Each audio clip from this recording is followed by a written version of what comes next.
Oikos presents 15 Seconds of Strength. Here we go. Steve's got a trunk full of groceries and no one to help him. Oh, that's tough, Jim. Looks like a 5-trip load at least. He grabs the first bag, the second.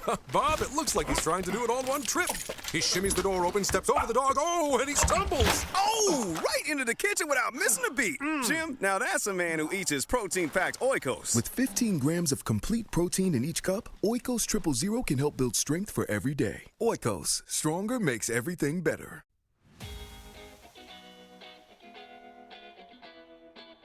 Hello and welcome back to the show. I'm Patrick. I'm here as always with Ben. How are you, sir? I'm doing great, Patrick. Good. We're going to talk about vision, anti-vision, what those things are, why they're important to have, and then by the end of the conversation, hopefully give some tips as to how to begin to put those things into action in our everyday lives. Cool? Cool. Yeah, man. Let's start with vision.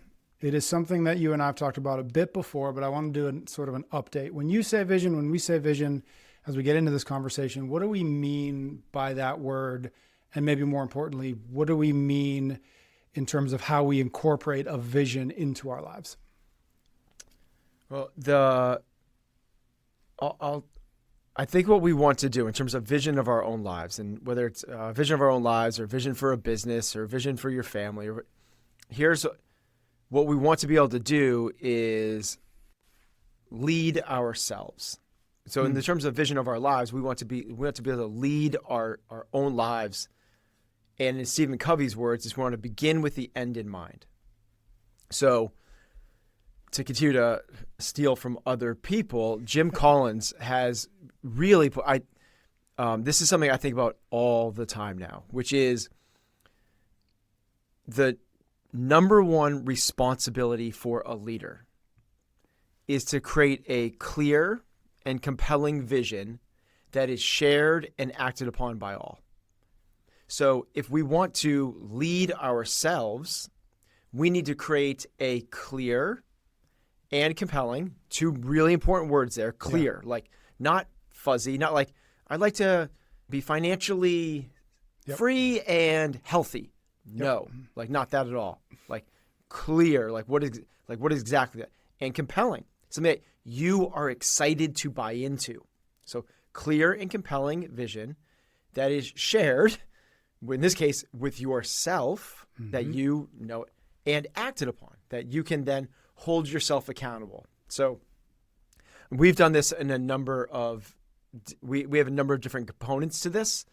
The way that I make up a vision is very much borrowed from Gino Wickman's Entrepreneur's Organizational System. I think it's probably the strongest aspect along with Quarterly Rocks, but even like OKRs I think that Gino Wickman's shared vision is the best that I've seen. And it really comes down to... we've been stealing that for years. Completely. Yeah. It comes down to these... So people go like, well, people have a vision statement. Other people have a mission statement. Other people have goals. Other people have and it's like, well, people have... It really comes down to these few integral pieces, which is, what are your values? So vision is like, what are you values? Meaning, what did you think is important to yourself? Like, what is important to you? What is your purpose? You can call that your passion if you want to. And that is your why. And this is your North Star. And it doesn't change. Like, this should be the thing that is kind of like built into your DNA for basically the majority, your entirety of your adult life. You probably have the same feeling of purpose. I use the word mission, but it's very, maybe it's different. The next one, yes, correct. This is the big kind of conflicting thing that people, I think, don't clarify. Again, clear is then you have a mission. So if you have this North Star, which is your purpose statement, if you want to, it can be it's kind of vague, right? To live a fulfilled life might be a purpose statement. Like that is what I feel like I am on earth to do, or like to be a strong representation of the Almighty, whatever it might be, right? You know, to have impact on others, purpose statement. But your mission might change every 5-10 years or so as you mature and different things come into your life. Certainly my mission when I was 20 is very different than it is when I'm almost 50. Yep. When I have children and other things, my mission is different. So if you think of your purpose as this North Star, the mission might be these different mountain ranges that you navigate on the path towards that purpose. So now you have this values, you have your purpose, you have your mission, and that final fourth component piece is what is that big, hairy, audacious goal? Again, going back to Jim Collins' words. Mm-hmm. What is that, in my term, measurable thing that you're saying, hey, in 5 years, 6 years, this is what I'm after? And to me, that one, if that one becomes a little more extrinsic, I'm okay with that one a little bit. Meaning like, I want to have a $1 million net worth, right? Mm-hmm. I want to, and it's got to be big. If you know how to achieve it now, it's too small. Together, those four components, values, those are kind of like tough to pinpoint, but for me, just to kind of put some clarity to it, I have the 5 H's: humble, hungry, happy, honest, and healthy. So I have the 5 H's. For me, my purpose is to live a well-lived life full of purpose, poise, passion, and balance. From there, I have a mission statement, which is to put my family first. And then the big, hairy, audacious goal is to have a Cape house. So a place that we can call our own on the Cape, and to be able to spend a month out west skiing every winter. Nice. I have no idea. My kids are in school. I have no idea how to do that. But that's the idea behind a big heritage goal. You shouldn't know. You shouldn't have the strategies and the tactics and the plan to figure that thing out. Mm-hmm. So kind of wrapping it all together, if we want to lead ourselves, we need to have a clear and compelling vision that is you understand and is you're acting on. Mm-hmm. Dig that. Okay, so there's some things to dig into there, but real quick, because I think people like examples, I'm going to give a quick scan because I do similar, and I'm going to ask a question about difference here. So my values, I just call them key pillars because I think, as we've said before, I think values are one of those words that like people throw I it actually on a, like on a that board. a lot. It's like, yeah, you get the eye roll with values. Yeah. Like, right? Yep. But what are your key pillars? Yeah, my key pillars. And so I want to ask you about how they show up in your life. But I'll just give mine. Mine are, and again, I stole this from you. This little, I don't know if this is alliteration, but it's the 3 C's: control, creativity, and congruency. And so control is just about focusing on the few things in my life that I can actually control. Creativity is just not following the default path. And congruency is working to close the gap between my thoughts, my words, and my actions. So those are my 3 key pillars. And then I don't have a purpose, but I feel like my mission is a bit of a combination. Just throwing that out there. I have no purpose. I have no purpose, but I feel like I have a mission statement, but I do feel like it kind of checks a few of the boxes that you were talking about with purpose. And it's my mission is to be a role model who shows what it looks like to live a life focused on what matters and who helps others create a life of focus and meaning for themselves. So I feel like there's a little bit in there. There's maybe some wiggle room in terms of the purpose and the mission, but I like that. And the big hairy goal, I took this from you. I have what I just call a 10-year target, which is similar, but it's not. And it's not as quite as buttoned up as like those two, measurable things for you. So talk to me first about the value of the big, hairy, audacious goal being something as clear and simple and yes, no as Cape House and a month in the West versus what I have, which is like 2 or 3 paragraphs of like, this is what I want my life to look like in 10 years. Yeah, I don't think that's wrong. Okay. As long as it is, to me, so we played with this a lot, particularly on the business side, and I play with it personally as well. When all 3 are not, or I say then all 4 are not truly like check the box, pass, fail, did it, done it, because right now if I go like, hey, Patrick, for your mission, are you doing that right now? I know what your answer is going to be. It's like, yeah, kind of, like I think that, it's going to be that. Yep. Where it's like, Patrick, do you have a Cape house? It's like, no, I don't. Nope. I think that that creates the level of clarity around it. Like certain businesses have done this. Some do it again as a more esoteric, a little more loose, a little more freedom. But I like the really specific. When I changed this for our team, I saw like the eyes get wider and the head started to nod. And I was like, ooh, I'm onto something there. So just to give that concretely, our big heritage goal as the gym for a long time, over a decade, was to be considered the best CrossFit gym in the world. Yep, I remember that. And there's no way we know if we get that. If we that was weird. I put a little accent in there. There's no way to know if we've actually achieved that. So it becomes this sort of like, again, directional thing. Like we're going in that direction, but that's what the other ones are all about, right? Yes, you can operationalize them, Yes. but they're all kind of doing that. When we change from let's try to be the best gym in the world to change it to let's have 6 coaches earning 6 figures. Mm-hmm. Everyone went, oh yeah, yep. I can see what we need to do differently from where we are now to get that. I don't know how we're going to do it, but I know we're not there right now.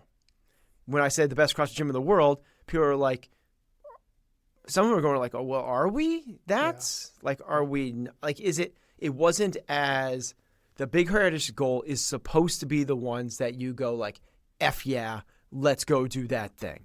Yep.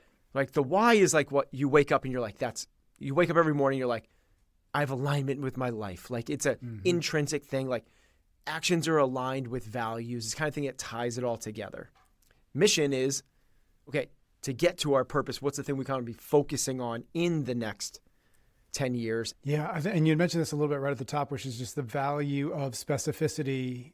And I'd love to know why you think the specificity does it, why the 6 coaches earning 6 figures lit people's eyes up when be the best gym in the world maybe was like, yeah, let's do that, but didn't get people to sit up in their seats, right? I'd love to know why the former does it when the latter doesn't, and why it's important for us when we think about our lives to have something specific and big and hairy and audacious, and even if we don't know how we're going to get it. What we're trying to do is that clear and compelling vision that's shared and acted upon by all. The way you get them to act upon it is they get excited about it. Yep. So they can go, oh, I can envision how that benefits me. So as a team, you want something that will actually, like, if we're named the best gym in the world, like they get that pride of like, hey, I work at the best gym in the world. But again, that's the ambiguity of like, are we there? What do we have to do to get there? When I go, hey guys, when that's double most people's salaries, people stand up and go, oh yeah, let's go do that. I have to do extra work to make that happen. Like, sign me up. I'm on board. Mm-hmm. So that's the thing is like, it's the first, like, I will be willing to do the extra work because that dopamine thing of like, I am getting closer to my goals. And you have to kind of say, it's literally like, I want to get in better shape. Okay. I want to run a sub 3-hour marathon. Okay. Like, I want to be under 10% body fat. Okay.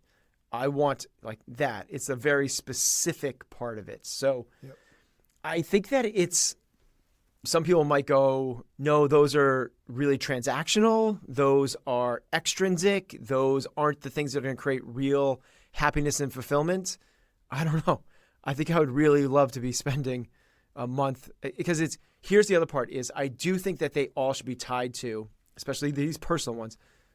And we'll get this, but vision, a stronger vision has to do with how are you going to be spending your days rather than what are you going to have. So when I say Cape House and a month out west skiing, that is not because I want my friends to look at me and go, oh my gosh, look at that. He has a vacation home. It's not because I see it as an investment that will increase my net worth. It's because I can see having that home, what my days are going to look like. Yep. I can envision with the family, what us waking up in the morning at our own place. And that's amazing. It's like some of the best times of my life are spent in that spot.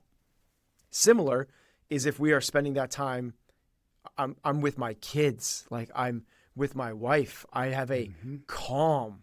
It's like a big part of this is like, there's a calmness with those two things. So it's what do those two things represent? It's not that I want those to boost my ego and go like the status and the wealth games.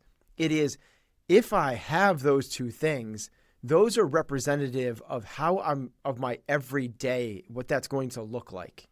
of not just my everyday, but if I'm going to be skiing out west for 4 or 5 weeks every winter, that represents my physical capacity. That represents my financial freedom. That represents the things that I'm thinking about at that time. So they're not just like, to me, it's very different than I want a Ferrari. Like that would not be the thing. That's very different to me than I want to own $500,000 in Bitcoin. Like it's not have the things to have the things. It's what do those things represent. Yep. I like that. You know, it's both obvious, but perhaps worth pointing out is the word vision. It needs to be something that we can see in our minds, in our imaginations. And I like what you just did. And I think it's a helpful maybe trigger or spark for the conversation or thinking, you know, folks out there thinking, which is like, what and who do I want to see? Who do I want to be with?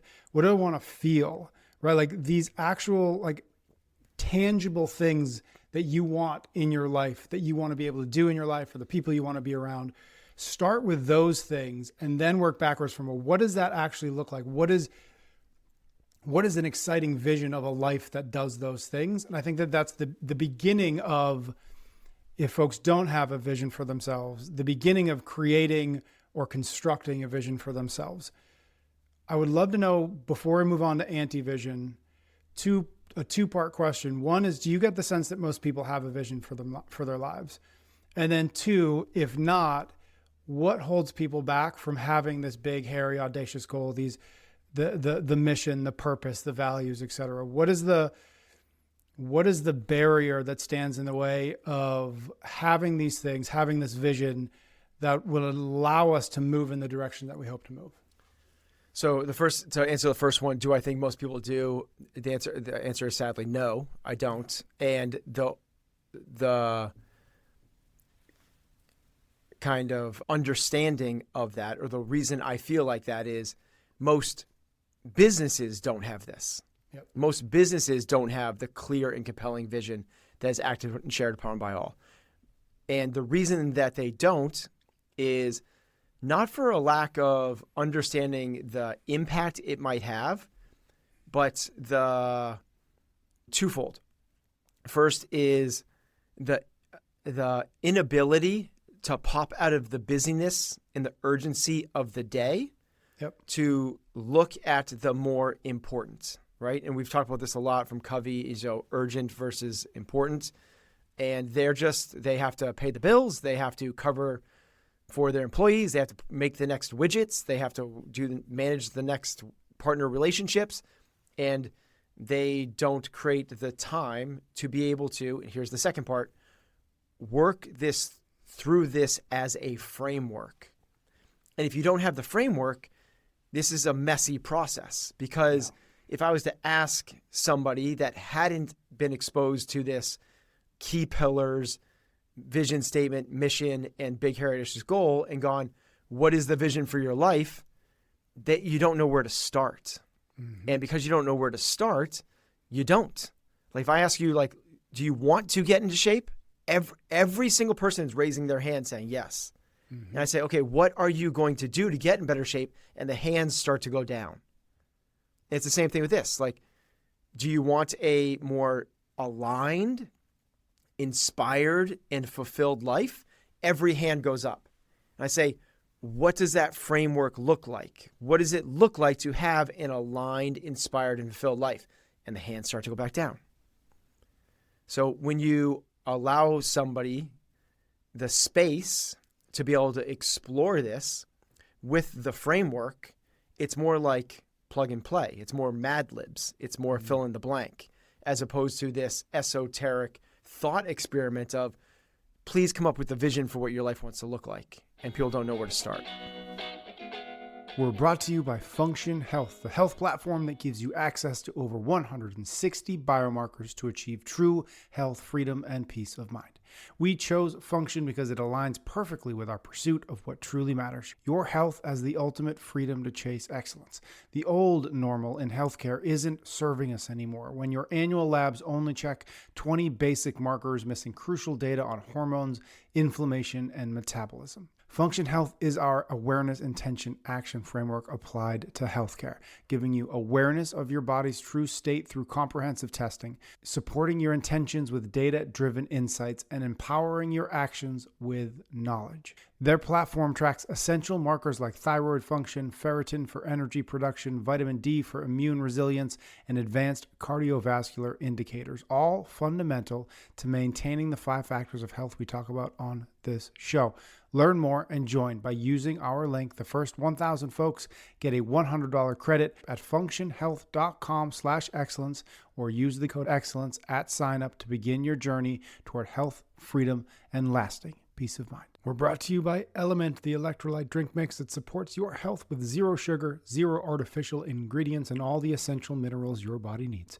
Head to drinkelement.com/excellence to get your free Element sample pack. You just got to cover shipping. You know, achieving the kind of mindset we talk about here on the show starts with taking care of your foundation, and proper hydration is absolutely crucial. Element delivers the perfect ratio of sodium, potassium, and magnesium that your body needs, especially if you're training hard, following a low-carb diet, or practicing some intermittent fasting. And their brand new lemonade salt flavor is absolutely incredible. It's like a burst of summer in your water bottle. It is lovely. What we love about Element is that they're focused on real science-backed nutrition, no fillers, no junk, just what your body needs to perform at its best.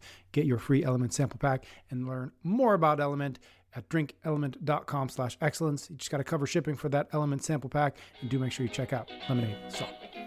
Let us introduce the idea of anti-vision, because it would allow us to continue this conversation with a slightly different angle. This idea of an anti-vision, I first came across it not even that long ago in a book called The Art of Focus by Dan Coe. So I'm just going to read a little bit from that book just as a way to enter into this conversation, or this part of the conversation. Dan Coe writes this: "It's easier to know what you don't want from experience than it is to know what you want from imagination. But realize that imagination holds a lot of power. You need experience to fuel imagination. And when the two are combined, you create a frame that is impossible to distract your focus. Create an anti-vision for your future. Write out every single thing you don't want, why you don't want it, and how you are going to avoid it. What does an unfulfilling day look like to you? What kind of person would you avoid as a significant other? How do you not want to look, feel, and act? How much money is too little to sustain your lifestyle? Why is it too little? What won't you be able to do with that money? What environment would you hate living in? Why?" So again, just as an entry point to this idea of the anti-vision here, I love what he broke down there, or he kind of breaks down there, which is like these 4 categories that we can begin to construct our anti-vision around, which is what is our daily life, our work life, our relationships, and our financial life. So let's just maybe start there. Yeah. So just to start and double down on that, I think it's really cool to say, like, what he laid out there is when you combine this experience with imagination. I love those words of, I'm probably gonna butcher it, but it's impossible to distract yourself from that vision. I mean, like, if you are able to, it's very much what we do with the business, and what I try to do when I track this on a daily basis. Like, am I doing the things that are aligned with getting me closer to my vision? You are on a path. There is no standing still. If you are standing still, you are taking a step backwards, because the world is continually moving forward. So standing still is backwards. If you're not actively taking steps forward closer to your vision, you're not in alignment. And that's a really yucky feeling. So I want to just, like, that is so cool, is like, from my experiences I've had in the past, which have massively shaped my vision going forward. I don't want that job I had before. I don't want to wash dishes. I've done that. I don't want to work in a restaurant. I've done that. I don't want to work in a cubicle. I've done that. I don't want lack of purpose or meaning with my work. I've done that. I don't want to be surrounded with these types of people. I've been there. It feels crappy. So it is so much easier to say what you don't want than maybe what you do want from imagination. But it is the combination of the two that are the real power. But yes, you broke those down into 4 categories: daily life, work life, environment, and relationships. Is that right? Yep. Okay. Daily life, work life, relationships, financial life. I don't know if you just said Okay, that, but in a cool. different order. Yeah. Yeah, But I don't say, either. We'll say we got it. Yeah. So let's start with daily life. Okay. So what do I not want? And again, from experience, I know this. I don't want to wake up. I'm going to say the word because I think it's going to paint a better picture for this. I don't want to wake up hungover. Now, hungover doesn't necessarily mean I've drank too much. Hungover could be from a lot of things, right? Hungover could be from lack of sleep. Hungover could be just from like staying up too late or whatever it is, or too much stress, or eating really crappy, or lack of excitement in my life. Basically, like I don't want to wake up and go, I want to stay under the covers. Like that's the first thing is I really don't want that. When I start my day, I don't want to be reactive, meaning I don't want to start my day responding to the urgency around me that I have no control over, from emails and text messages to interruptions, to shout out to Cal Newport, who was just on the show, but no deep work, right? All this is just like a shallow busyness with no actual meaning or productivity. Yep. I don't want to have my day filled with a kind of solitude or lots of people around, but no real connection, like surface level conversations, right? Just full of small talk. So I want the space to be by myself, to think deeply, but I also want to be able to connect deeply with others, with shared passions, shared values. I want to move. So that's a vision. I should say this the other way. I don't want to be sedentary, Yep. right? I don't want physical stillness. I want to feel, because I've had that as well. I want to feel alive. Like it's just like, I want to feel alive. And if I am still or sedentary, I feel my body rotting. It's one of those things that I've internalized, and it's when it values, right? This is what values, key pillars, as you said. Health is for me. What I have told myself is, if you're not moving, if you're not training, if you're not active, if you're not doing that thing, you're rotting away. What does that do? It builds my identity, which it builds my behaviors, which takes actions. Then it becomes that self-fulfilling loop. You want to actually tell yourself these stories of how you build the important things in your lives. That's how they come. You operationalize the key pillars. With that, I don't want to be lazy, meaning nothing really excites me. I'm not interested in things. I'm more passive. There's no levels of curiosity. And instead, I kind of sit on the sidelines and judge, right? That to me is like a terrible existence. I want to be in the arena, doing, building, creating. People point fingers, that's fine. I'm okay with that. But I don't want to be lazy. I don't do well with lazy. And maybe it's because I have some laziness built into me. So when I succumb to it, I'm like, don't you do that. Yep. I feel like one of the biggest things I'm fighting against is the drift, which is I'm just on the river going down at the speed of the river, not controlling where I'm going. Yep. And this is one of the big reasons is this, we talked about this, but this fear I have of like, if I take a couple days off from the gym, I'm like, I'm going to end up like the end of dodgeball, like Ben Stiller, like and that's the story I tell it. So I'm stay active. Like I don't want to drift at all. I like that because you just combine the two things there, which is just being on a lazy river. You've talked about lazy, you talked about river. Right. It's where you're just imagining yourself on a lazy river. But it's also really important to point out, at least I'm assuming a little bit, but we've talked about this before, like you've had in the past times when you weren't active and you remember what that was like. You remember what it was like to be on the lazy river and not on the active path. And so that's where this anti-vision is really strong, because it's not what we said at the top. It's not the imagination. I'm not imagining a life in which I'm not active. I'm remembering a life where I wasn't active and how that felt and the results of those things. And so I'm bringing those memories up, and instead of beating myself up for them, instead of being shamed by them and probably therefore pushing them away and not thinking about them, I'm using them as firepower to push me forward and not drag me backwards. That's exactly right.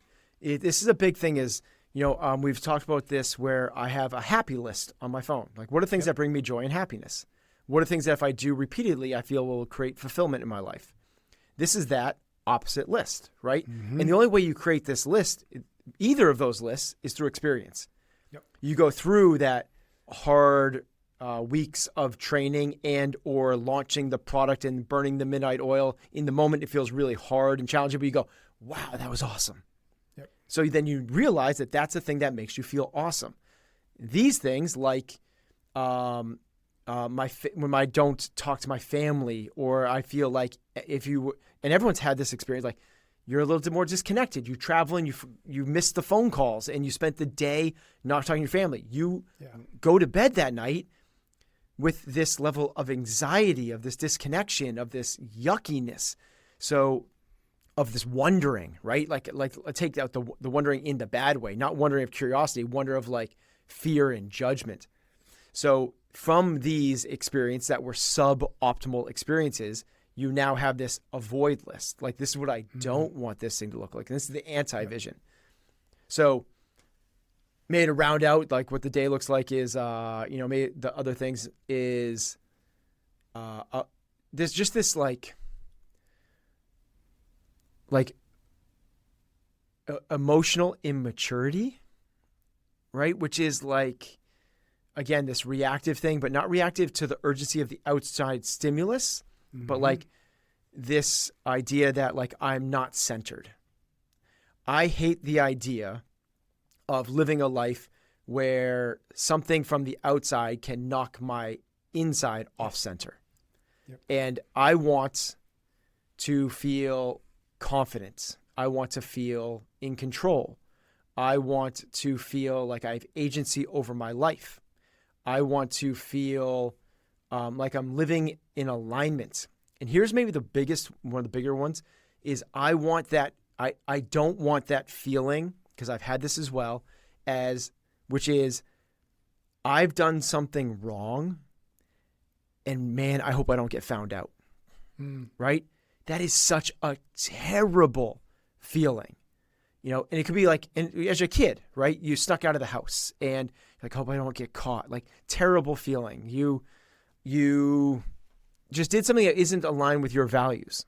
And it's a small, you're like, like just carrying. I want to feel light. I don't want to feel heavy. I don't want to carry around burdens or guilts or inconsistencies. I don't want my mind to have to try to play those games. I want peace of mind. So free of regret, free of disappointment, free of what ifs. So that's a big one for me, is just that, again, as you said, what is the feeling I have? I don't want anxiety. I want to feel light. I want calm, all of that.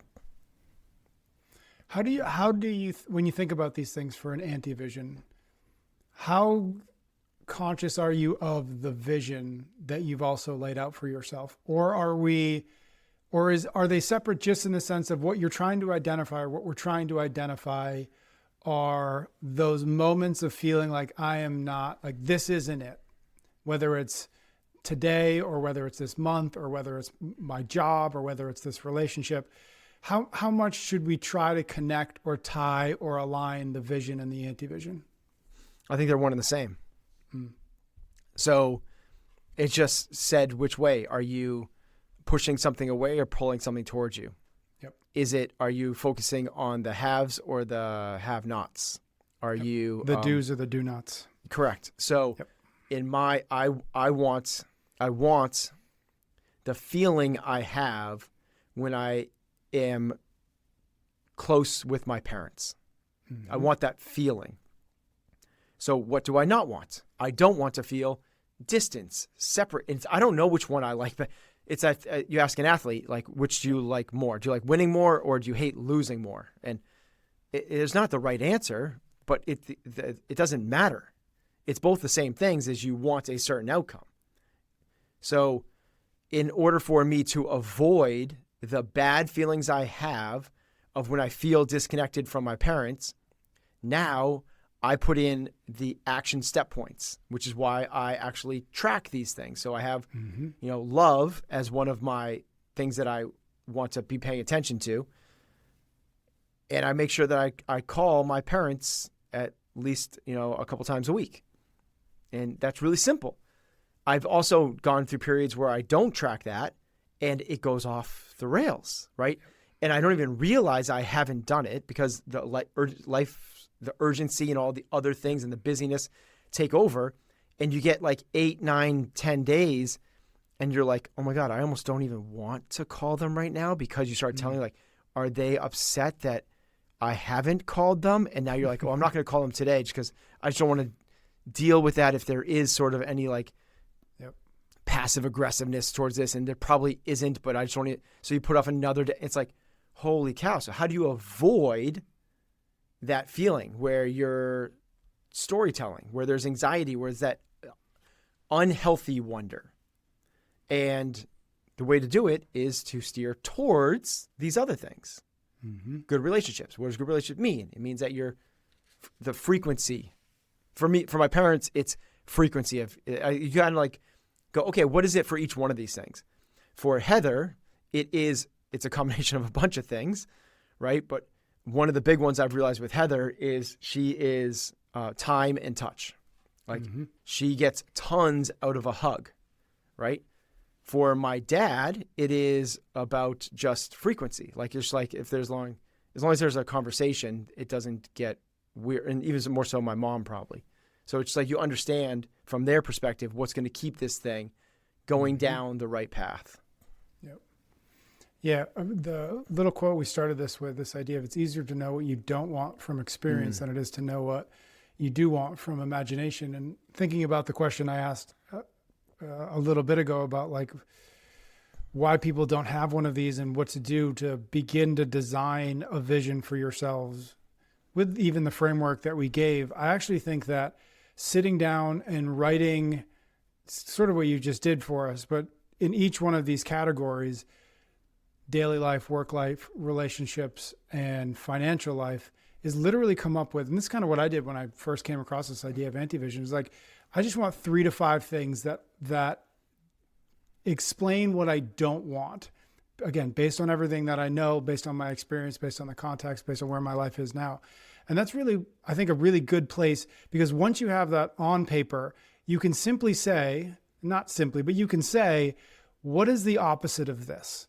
What is the life what life exists if these things aren't happening, if I'm not doing these things?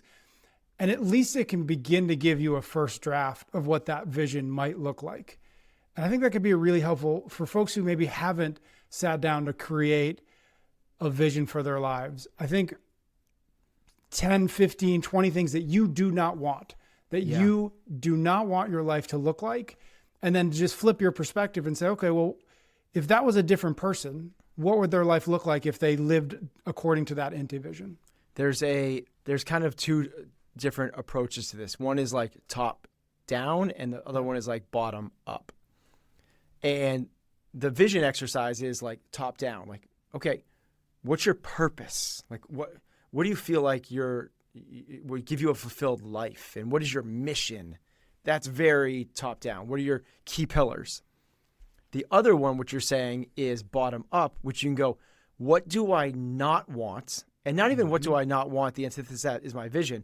What do I not want? And then you go, what are the actions I'm going to take every day to make sure that doesn't happen? That's the bottom up. And then you start to go, okay, because it goes identity, beliefs, actions, right? So identity, beliefs, actions. If you don't know what your identity is, you don't understand how to get this process started, you don't know what the beliefs are that you have, my key pillars, my values, start with the other part. Start with the actions. And just start with what you don't want. Like, I don't want to be addicted to cigarettes. Okay, what do you need to do to make sure you're not addicted to cigarettes? Don't ever buy cigarettes. Maybe don't hang out with people that smoke. That makes it a whole lot easier. And now I'm just putting that because it's such a black and white, easy one. But the other ones are, okay, I don't want to be ashamed of my body. I don't want to be living paycheck to paycheck. I don't want to be in a toxic, abusive relationship. What are the things we need to do to make sure that that doesn't happen? And all of a sudden, your actions start spinning up towards your belief system. You go, this is what I believe. This is who I am. This is what I value. And then you kind of work on the vision in a more direct and concrete, begin with the end in mind from there. This is an ad by BetterHelp, the world's largest online therapy platform that connects you with licensed therapists who can help you achieve peace of mind independent of external circumstances. Visit betterhelp.com/excellence to get 10% off your first month. Workplace stress has become one of the leading causes of declining mental health, with 61% of the global workforce experiencing higher than normal stress levels. One of the things that I do to combat this is to be very intentional about creating blocks of work and blocks of rest throughout my day. This awareness and intention allows me to focus fully and recover fully, just like we try to do in the gym. True mental freedom comes from developing sustainable practices, and sometimes that means getting professional support to help you navigate daily challenges. With over 35,000 therapists, BetterHelp has served more than 5 million people worldwide, making it easier than ever to align your actions with what truly matters to you. We're all better with help. It's one of the 5 factors of health we emphasize. Connect with yourself. Talk it out with BetterHelp by visiting betterhelp.com/excellence to get 10% off your first month. That's BetterHelp, HELP.com/excellence. Oikos presents 15 Seconds of Strength. Here we go. Steve's got a trunk full of groceries and no one to help him. Oh, that's tough, Jim. Looks like a 5-trip load at least. He grabs the first bag, the second. Bob, it looks like he's trying to do it all in one trip. He shimmies the door open, steps over the dog. Oh, and he stumbles. Oh, right into the kitchen without missing a beat. Jim, now that's a man who eats his protein-packed Oikos. With 15 grams of complete protein in each cup, Oikos Triple Zero can help build strength for every day. Oikos, stronger makes everything better. I want to begin to move into the conversation about kind of integrating these ideas or putting these ideas into action, maybe a little bit more practically. I want to start with a little excerpt from, we send out every weekday in the morning, we send out something called the Daily Chase, which is to our Chase Club members at chasingexcellence.email. There's just these short little essays, just kind of get our day started. And this is from Daily Chase number 23, which is, think of it like sailing. Knowing your destination is crucial, but being aware of the hazards you want to avoid is equally important. When you have both ends of the spectrum clearly defined, what you're moving toward and what you're moving away from, you create a complete picture of your life's direction. This clarity becomes particularly valuable when you're faced with decisions. Like a traveler with both a map and a list of places to avoid, you can more easily recognize when you're veering towards something you've specifically identified as undesirable. So I read that just to move us into, like, what does it actually look like to use the vision and use the anti-vision as a filter through which we make decisions, as a means by which we say this way or that way or yes or no. How do we, because I think it's really easy, and I've fallen into this trap myself, which is like, oh, I have my vision, it's all set up, and I've got this anti-vision, but my daily decisions don't ultimately change very much, or at least not to the degree that I'd like them to. And so how do we begin to bring the vision, the anti-vision down from the clouds and into the dirt? Yeah, so this is a matter of operationalizing. So you take these statements, you take these beliefs, you take these principles, and you bring them down into the daily actions, so that you're doing more of it than you are not, right? And you're, and said another way, the ones that are pull you away, you're doing less of than you are.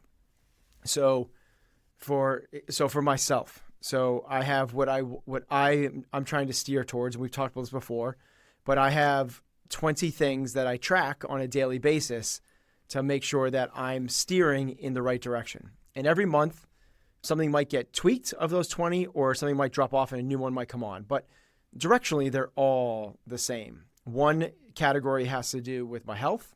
So it's again, obviously a huge Stephen Covey fan. I think that if there's one self-help book to read, and basically every other self-help book that's ever been invented is a derivative of 7 Habits. And he says basically we all have these 4 core parts of our lives, which is to live, love, lead, and learn. He says leave a legacy, but I call that leadership, because it's not about building statues. It's not about that. But his idea is share your wisdom, share that so that the people you're impacting others. So that's leadership. And leadership come in the form of mentoring, helping, or charity, or whatever you want to call it. Parenting. Yep. Parenting, for sure. So live, love, lead, and learn. And what I've done is of those, I create 4 or 5 of different things to track on a daily basis of those things. So if, for me, I've figured out what are the things that anti-vision that are missing out of my life for enough period of time, I start to feel weird about them. Mm-hmm. And that is things like if we don't have family dinner every night, but if we don't have family dinner for like 5 nights in a row, that starts to feel weird. Like, and I want to make sure that's not the case. So I'm tracking when was the last time we had a family dinner, and hopefully there's more check boxes than not, right? It doesn't have to be perfect. It's the same thing that I'll do for different things in terms of my health. And this is probably the one that rotates the most, honestly, because I go on different little kicks. Yep. So it'll be, how often am I running? In the summer, a lot of times I'll have running in there. Or am I doing 10 minutes of mobility every day? So what I found is like, if I don't do mobility for 10 minutes long enough, I start to feel weird. So it's like, we have a saying in the business, which is don't let it be weird, right? Like if you have something to say to somebody and you don't say it to them, and you kind of hold it yourself, or you even worse, like say it to somebody else, that's going to be weird, right? If coaches are talking to their classes and there's side conversations going on, the coach doesn't realize that's weird. Like if you went into any classroom at any grade and the teacher was presenting and some of the students were having their own side conversations, that's weird. So like, don't let it get weird. So what are the things that are going to keep you on the path? Don't let it get weird. Like stay on the path. So this is how you operationalize it. You go, here are the things that are important to me. What are the things I'm going to do on a daily or certainly a weekly basis? I don't call my parents every day, but I try to make sure that they both get called every week. I need at least 2 check marks on there, and that are going to move me closer to my goals. And sometimes those change a little bit. Like right now, I'm very much focused on deepening my male friendships. I think this happens as you get closer to 50. Started to feel it certainly in my 40s, but now that I'm almost 50 now, this is a very obvious void in my life. So I'm tracking that now. I'm like, what am I doing to make sure that I'm getting closer to that goal? A vision. I want deeper, more meaningful male relationships in my life. How am I going to do that? It's turning vision into action. You operationalize it and you track it, no matter how small or seemingly insignificant. If you are making the incremental moves, the aggregation of marginal gains, I mean, the accumulation of very small things accumulate, they compound into very, very big things. So this is how we do it, is we just make sure that we are living in alignment with our vision.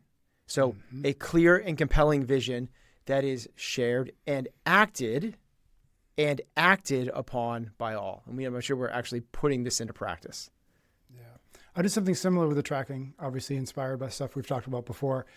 I do it slightly different. I've got 18 things to track, and I do them across 6 different categories. What are your 6 categories? Are the 5 factors, slightly broader though. I do move instead of training so that I can have more than just one checkbox. So for me, it's the 3 things in the move category are train, but it's also get 9,000 steps. And then the third one is do crossover symmetry. So nice, obviously just like you, like it's not every day, but it's most days. Those have been in mine as well.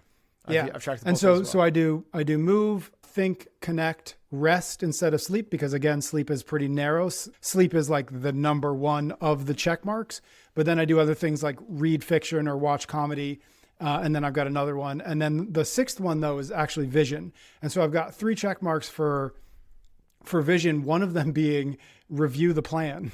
So in other words, I give myself credit for actually reading through the vision, reading through the anti-vision, reading through one thing that I want to get to, which is what I think Cal Newport called the narrative test when we talked to him recently, which is to write out what an ideal day looks like. And so anyways, my point is though, similar to you, is I've got these things that I can look at and say, am I moving in the right direction? Or are my days focused on the things that matter? Or am I distracted by whatever I might be distracted by? And when you do that over a long enough period, you can say, oh, wow, I'm really trending up or I'm trending down, or I'm really missing this thing. Why am I missing this thing? Why aren't I doing crossover symmetry 3 to 5 times a week like I say I should, like I want to? And it's like, okay, I haven't figured out when in the day I should be doing it. So like I can go backwards a little bit and say, all right, well, when am I going to do cross? So you can sort of like figure out on a very logistical sense, like when am I going to do the things that I say are the important things? And in a similar way, what I found is when you fill your plate up with fruits and vegetables and lean protein, you just simply have less room to eat a cookie or the bread or whatever it might be. And I think the same thing happens when you intentionally fill your day with the actions and the activities that move you towards your vision and away from your anti-vision. Is you simply have less time for the things that don't matter. You have less time for Netflix because you know tomorrow morning I'm going to have to either say, yes, I got enough sleep or I didn't get enough sleep, right? So you can give yourself a bit of a check on the laziness or the bad behaviors or the distractions or whatever it might be that on a daily basis slowly pull us away. But those slow pulls away after a month or after 3 months, you'll look back and you'll think like, I haven't talked to my mom in 3 months. I haven't gotten to the gym in 3 months. And you're like, 6 Tuesdays ago, you didn't realize it. But when you have these things in place, you can look back and say, that's when it started to fall apart. And then you can also say, this is how I'm going to fix it. I love that, man. Yeah. I think the fact that you give yourself credit, if you will, or at least it's a check in, like, am I doing this thing? And that is that I do that as well. And I think it's I think it's an important part of this.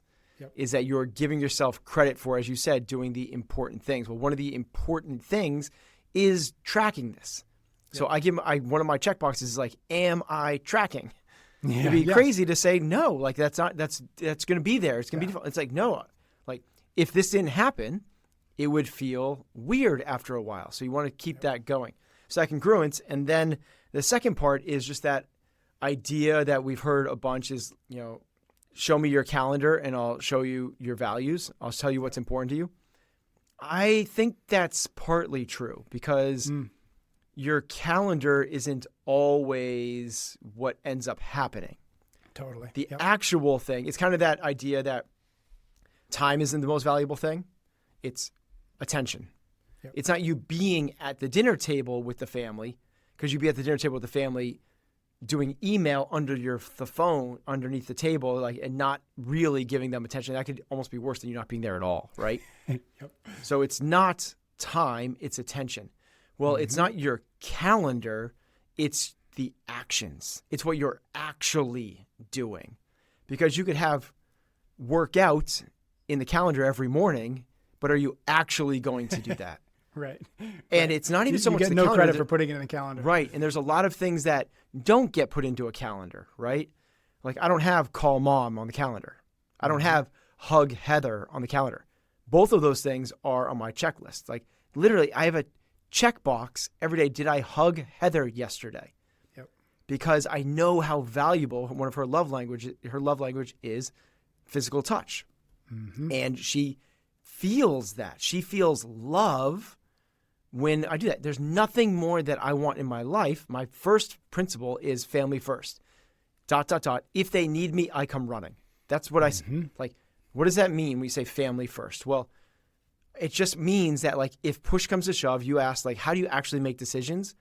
You make decisions in peacetime so that when the battle comes, when it's wartime, decisions have already been made. So Heather didn't grow up this way. I did. And she's seen the value of this. I grew up that if something was happening in your family, we've had plenty of family issues and problems, and my parents are separated and divorced, so we're not the Brady Bunch and far, far from it. But one of the really important things that I inherited as a value was if your family needs you, you drop everything and you come running to them and you sit next to them until the storm has passed. Mm-hmm. So there was a time when Heather and I were first together that her dad went into the hospital. He fell and they were like, it's not a big deal. Don't come down. And so anyway, that's what they're telling Heather. Heather called me at work and she's like, hey, my dad fell. He's in the hospital. I was like, I'll be there in 3 minutes.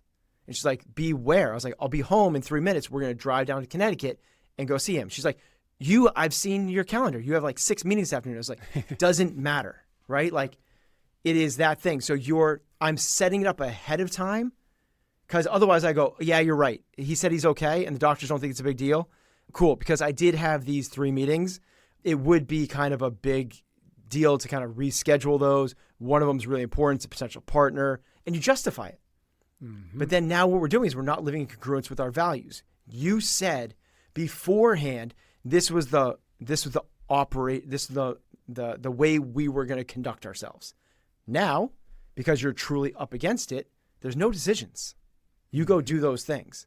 So if you're saying this is what my life is going to look like across a week, a month, and a year, these are the values to me. These are the things I'm going to do. So I am going to go to the gym 6 days a week. Now it's just a matter of like, that's the deal. Like, we're doing that thing. You said it. Don't negotiate with your mind. Mm-hmm. Like, your mind is a terrible thing to negotiate. It's going to have all of these biases and this default programming and this thing that's going to edge towards immediate pleasure versus long-term fulfillment. Always. And when you push up against it, it's the reason that you go, next summer, I want to look great. Because when it's far enough away, your mind is always going to go, yup. And guess what we're going to do? We're going to get in shape, and we're going to eat right, and we're going to start running and lifting. And we're going to have a 6-pack, and we get down to the beach. Everyone's going to be like, oh my God, you're in such good, and that feels so good. And then guess what happens when it's, 4 months before that, when you need to be doing those things, and someone's like, you want a cookie? You're like, yeah. Yep. That's the misalignment. Your story or your explanation of what that value looks like reminds me of my dad. Anytime I was growing up, in college, and I'd call my dad, he'd always, and he was at work, he would always pick up the phone. And it was only 5 to 10 minutes into the conversation that I'd realize he was in the middle of a meeting. I love that. But he always picked up the phone, and he'll obviously to the day he still does. I want to wrap up this conversation with something that actually is new for me in terms of my vision, my anti-vision, this daily practice for me. And it comes from the conversation we had with Cal Newport. You mentioned this a little bit. He had this idea of, like, at the end of our conversation with him, I think we started talking about, like, how do you actually put some of this deep life principles into practice? And his advice was to actually create a narrative of what your ideal day looks like. Yeah, I love that. And I think, this is something that I've probably played with before, but for whatever reason, it never stuck. And so I sat down after that conversation and actually sort of started thinking through this. And I actually came up with, I reframed it a little bit, because I've always had trouble with this idea of the ideal life. Because the ideal life is like, well, I wake up in a hammock in Fiji, right? Like, okay, that's great, but that's not particularly helpful in building toward this vision, I guess, unless you want to move to Fiji, in which case, go for it. But for me, so what I reframed it as is, what does an excellent day look like? And then so with that in mind, it's like writing a narrative of your excellent day focused on the environment, activities, and people that contribute to your subjective well-being. And so I think this is, if nothing else, at the end of this conversation, I think this is a really good exercise, because I think you can start to peel back into anti-vision, because, like, well, what is the opposite of that excellent day look like? And where in my life am I not meeting that standard? And then, okay, if this is an excellent day, then what does that mean for the bigger picture? What does it mean for the life I'm trying to lead? What hints does it give me towards my purpose or my mission or my values? And so I don't know if you have it, if you've done that exercise before, but I think that's a good place to maybe end this conversation or begin to end this conversation, and also give a little bit of homework, is to, like, sit down for an hour and come up with, like, give me the story of what a great day looks like. Yeah, I do that practice frequently, actually. I have it written down at least every year for the last 10 years. I've done that. Usually it's a lot more frequently than that. And I think I love that you're bringing this up, because I think this is the most powerful exercise. Because we talk about is you're taking this kind of esoteric thing of, like, well, I want calmness. Yeah. I want peace of mind. I want health. And go, no, what I actually would think is a little bit more helpful is the concrete, right? 6 coaches making 6 figures. But even actually that is like, okay, if that is the thing, what we want to do is go, what is the actual day going to look like? and actually break it down into a daily schedule. Now, you might go, well, wait a minute. Like, my ideal, excellent, is that there is no schedule. I have this freedom to do all these things. Okay. But still, you can still break it down. So what does it look like? What are the component parts? Mine is just kind of without going like letter to the letter, but I would like to wake up around 6:30 without an alarm clock, fully refreshed and excited. Like, that's what step number one. From there, a quote, slow morning where I'm reading, journaling. It's quiet. There's a little bit of outside with a little bit of nature. There's a little bit of kids, but it's quiet, calm, and very reflective. From there, it's exercise. I want to go and I want to exercise. And what does that exercise look like? A really big, long mobility piece on like 45 minutes. I love that. I feel great with that. Followed by some strength and some higher intensity stuff. Then from there, it's a late breakfast with my wife. Hopefully my kids can be a part of that as well. Outside with really fresh, great food. The early afternoon or mid-morning is about work. So working on really meaningful things, building, creating, doing things with other passionate high performers in a collaborative environment where we are making, building, and trying to create a more meaningful, exciting future. That's like the big thing for me. I just want to I want to make the future better. So whatever I can do there. Mm-hmm. Then from there, the early afternoon is active. So something like pickleball or go for a bike ride or a swim, skiing, right? Like something active. The evening or earlier evening is a early dinner. And then I love to go and like get out into the yard and like anything was like stand in the backyard with a hose. Like I'm such like a Dad that does? or Yep. or making like building a rock wall. Like that type of thing is like I just love. Then from there, because also what those represent is space, stillness, contemplation, self-diagnosis, like digging in, introspection. And also the opposite of busyness, right? So it's also ensuring that you're not putting things on your plate, making commitments that you don't want to make. All that. Then from there, it's again a really great, healthy dinner, and then more quiet time with others. So our dinners are usually kind of lead into that. And by quiet, I don't mean like whispers. I just mean like no distractions, like fully present. If Maya's there, our 25-year-old, it's not quiet, like Hurricane Maya. So but it is with people that like of really close, deep, connected to people. And then from there, it's an early bedtime. It's like, then from there, it's like shutting it down. Yeah. And starting the bedtime process really slowly. Like I love like, it's kind of like the same thing as the early morning, like turning a dial into the day, right? Where you kind of turn the dial, you get up and then mid-morning is the peak of activity and mental, like, and then it's kind of the winding back down. So that's my ideal. I try to, and my goal, and I think that this is the right way to do this, at least it's one of the better ways I've found, is that explorative process, and then the every day, week, month, and year, how can I get closer to that is the actual thing, right? Yep. And then I actually interject that into yearly as well.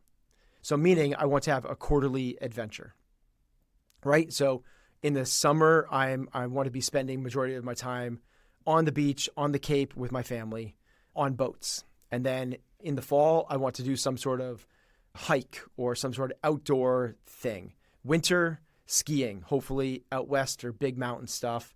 Spring, do some sort of like adventure with friends. So that's very a Jesse Itzler type thing where he's like you kind of have he has all these different, like you take your daily vitamins and then you have these big meaningful peak moments every quarter.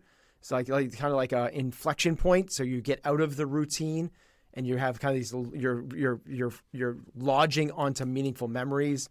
And then he has this kind of like, I forget what he calls it, someone's rule, Calvin's rule or something like that, where every month you're supposed to go and just kind of do something out of the ordinary as well. Take that. like that. All right. Anything wrapping up this conversation about vision, anti-vision, and putting those things into practice before we bounce? It's really goes down to what we've kind of laid as our overall framework, the three big pillars, which is awareness, intention, action. Yep. You need the awareness of what are the things that are going to move you closer to your goals, the strategies, the intention about how to go and actually do that, create the frameworks, create the game plan, create the tactics, create the ways that I'm going to get closer to that. And then none of it really matters until you take action and actually doing the thing today. Yep. And everyone starts a diet on Monday. Mm-hmm. And it's like, nope, it starts today. Like you just have to right now. Starts right now. Thank you very much for tuning into the show. Make sure you're subscribed wherever you're listening or watching so you do not miss another episode. For more frameworks and daily practices, visit chasingexcellence.email. And don't forget to tap the link in the show notes for today's full listener guide, where we break down the key ideas and provide actionable steps to help you put them into practice. Until next time, keep building health, finding freedom, and living with your heart on fire. Oikos presents 15 Seconds of Strength. Here we go. Steve's got a trunk full of groceries and no one to help him. Oh, that's tough, Jim. Looks like a 5-trip load at least. He grabs the first bag, the second. Bob, it looks like he's trying to do it all one trip.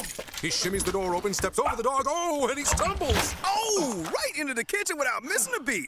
Jim, now that's a man who eats his protein-packed Oikos. With 15 grams of complete protein in each cup, Oikos Triple Zero can help build strength for every day. Oikos, stronger makes everything better. So good, so good, so good. Great brands, great prices. Everyone's got a reason to rack. You know they have Marc Jacobs? Nike? Yes. Just so many good brands. Vince, Birkenstock, and more brands you love are at Nordstrom Rack stores now. Plus, buy it online and pick it up in store the same day for free. Great brands, great prices. That's why you rack.